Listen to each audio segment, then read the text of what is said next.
From the news desk of NaijaNews TV, the Supreme Court on Monday slammed a fine of 2 million naira against the Governor Fubara over the case filed regarding the court's declaration of the Rivers State's 2024 budget as illegal. The Apex Court also dismissed his appeal against the court ruling on the state's 2024 budget. NaijaNews reports a 5-man panel of the Supreme Court led by Justice Uwani Abba-Aji dismissed the appeal filed by the Governor of Rivers State, Fubara, challenging the leadership of the Rivers State House of Assembly led by Martin Amawali after he had presented the budget to another faction. The dismissal of the appeal by Governor Fubara is aimed on the withdrawal of the suit by his lawyer, Yusuf Ali.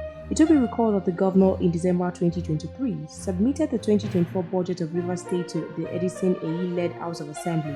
However, an appeal court in Abuja delivered a ruling against Fubara's presentation of the 2024 budget to the AE-led House of Assembly on October 10, 2024. The ruling upheld the Federal High Court's January 22, 2024 judgment that nullified the passage of Rivers State's 2024 budget. However, lawmakers loyal to the Federal Capital Territory (FCT) Minister Nyesom Wike, led by Martin Amawali, took the state government to court for submitting the 2024 budget to the AE-led House. They argued that the budget passed by the faction led by AE is illegal and cannot stand. We will continue to monitor this story for more new developments. Please stay tuned to NaijaNews TV.